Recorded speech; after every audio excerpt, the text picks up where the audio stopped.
बार मैं बता चुका हूं आपको, थोड़ा समय लगेगा तो फिर से बता देता हूं। 6 महीने लगभग 5-6 महीने फर्स्ट एफएलसी शुरू होती है ईवीएम की। मैं 2 बात बता रहा हूं, बस मोटी सी 2 बात, बाकी सब आपको मालूम है। वो टेम्पर नहीं हो सकती, उसमें कोई कनेक्शन नहीं हो सकता। अभी लोग पूछते हैं जब पेजर से उड़ा देते हैं तो ईवीएम को कैसे हैक नहीं कर सकते, ये भी पूछते हैं। जब कोई किसी कंट्री में पेजर से उड़ा दिया तो ईवीएम हैक हो जाएगी। अरे भाई, पेजर कनेक्टेड होता है, ईवीएम कनेक्टेड नहीं होती। एनीवे, 2 बात मोटी मैं आपको बताता हूं, बहुत मोटी। 5-6 महीने पहले एफएलसी होती है, first level checking of the EVMs, और मेरे पास में एक पूरा रिकॉर्ड है। ये हम जो भी ईवीएम की शिकायतें बाय द वे आई हैं, वो हमारे पास 20 शिकायतें आई हैं। हर 20 शिकायत का हम इंडिविजुअल जवाब देंगे, फैक्ट बाय फैक्ट। सो इसमें कोई डाउट नहीं है। We will convey to each candidate to assure, this is our duty. Actually हमारी ड्यूटी है कि अगर कैंडिडेट ये पूछ रहे हैं कि आप बताइए, तो हम उन्हें बताएंगे, निश्चित रूप से बताएंगे, लिख के बताएंगे, पूरा डिटेल्ड बताएंगे और जल्दी ही बताएंगे।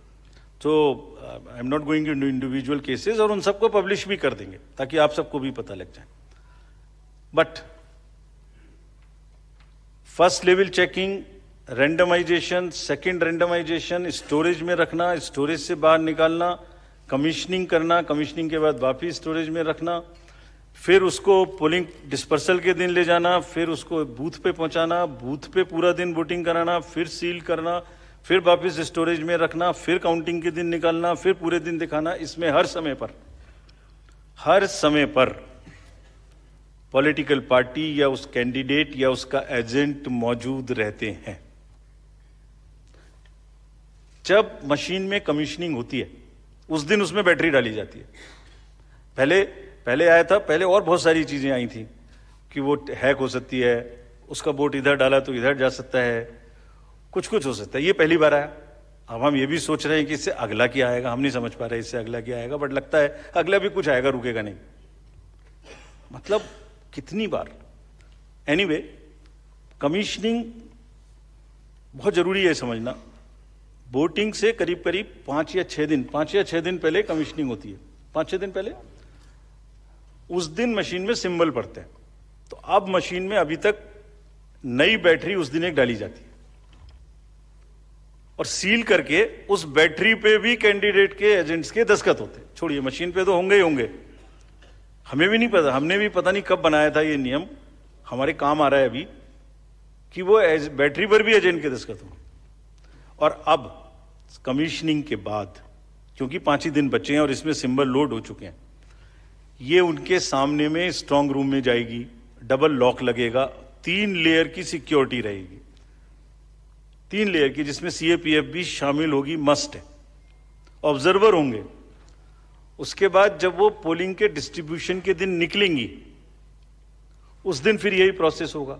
सारा प्रोसेस वीडियोग्राफ होगा। यानी वीडियोग्राफ होने के बाद फिर वो फील्ड में पहुंचेंगे, सेक्टर मजिस्ट्रेट साथ में रहेंगे, फिर कैंडिडेट के एजेंट साथ में रहेंगे, फिर वहां पहुंचेगी, फिर कहेंगे भाई देख लो इसको, सब ठीक है, जो आपको नंबर दिया, हाँ, और उसके नंबर भी सबसे शेयर किए जाएंगे। इस नंबर की मशीन इस बूथ पे जाएगी। फिर जब वो बूथ पे पहुंच गई तो कहें भाई मिला लो आप, उसी नंबर की है कि नहीं है, वोट भी डाल के देख लो 50 कि ठीक है कि नहीं है। किसी ने 50 डाले, किसी ने 20 डाले, किसी ने कहा नहीं हमें ठीक है, हम नहीं डालेंगे। किसी स्टेज में किसी बूथ पर 20 कैंडिडेट हैं, किसी पर 5 कैंडिडेट हैं, किसी पर 5 ने कम वोट डाले, किसी ने ज्यादा डाले, बैटरी उसी हिसाब से यूज। फिर पूरे दिन वोटिंग हुई, तब एक वोट का हिसाब रखा, फिर बंद हुआ।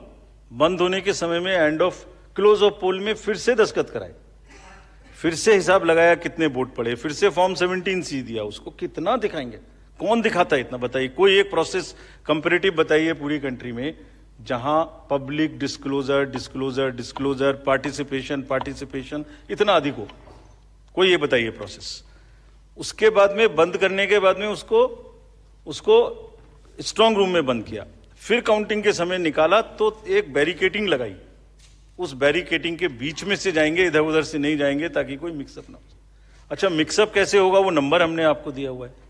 जब काउंटिंग में पहुंचे तो फिर कहें भाई चेक कर लो, फिर 17C से चेक कर लो, round wise round this is happening. And there is a provision for objecting to any of the issue relating to this at any stage, which has not happened. So हम individual जिसने वो बिल्कुल safe है, बिल्कुल robust है. अच्छा, और मैं बताता हूं आपको, आप पिछले 15-20 इलेक्शंस देख लीजिए. It is results after results differently. ऐसा नहीं हो सकता कि जब पसंद का रिजल्ट ना आए तभी गलत है, ऐसा नहीं हो सकता. एनीवे, हम सबका इंडिविजुअल जवाब देंगे और आपको भी बताएंगे, उसको वेबसाइट पे डलवाएंगे.